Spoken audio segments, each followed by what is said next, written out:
তারেক রহমানের হুঁশিয়ারি, ফাঁকা মাঠ নয়, সামনে ভয়ঙ্কর অন্ধকার দেয়াল।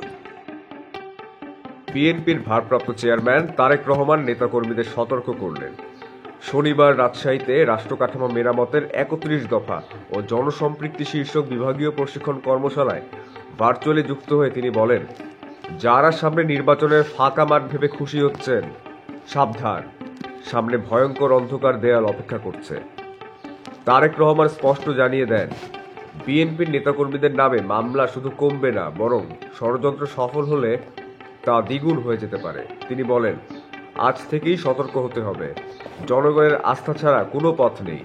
জনগণকে সঙ্গে নিলে স্বৈরাচারীরা আর সফল হতে পারবে না। তিনি আরও আহ্বান করেন জনগণের আস্থা অর্জনের জন্য। তিনি বলেন, আপনার পরিবার, দেশ এবং নিজেকে বাঁচাতে হলে জনগণের আস্থা অর্জন করতে হবে। আপনারা যখন রাজনৈতিক কর্মী হয়েছেন তখন থেকেই জনগণই আপনাদের প্রধান ভরসা। তিনি আরও উদাহরণ দিয়ে বলেন, যে পরিবারের সদস্য পাশে দাঁড়ায় তার প্রতি আস্থা তৈরি হয়।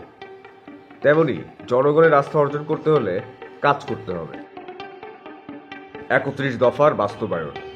তারেক রহমান নেতাকর্মীদের সহযোগিতা চেয়ে বলেন, ৩১ দফা বাস্তবায়ন করতে জনগণকে নিয়ে এগোতে হবে।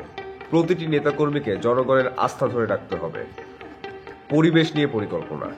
তারেক রহমান জানান, বিএনপি ক্ষমতা এলে ৫ বছরে ৫ কোটি বৃক্ষরোপণের পরিকল্পনা রয়েছে। তিনি বলেন, জলবায়ু পরিবর্তনের প্রভাব মোকাবিলায় আমাদের পরিবেশ রক্ষার উদ্যোগ নিতে হবে।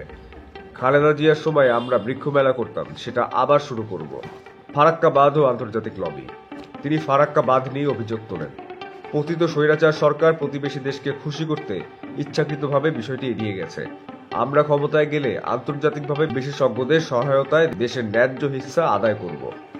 নেতাকর্মীদের সতর্ক বার্তা। তারেক রহমান বলেন, স্বৈরাচার বিদায় নিয়েছে মানে তারা বসে নেই, ষড়যন্ত্র করছে।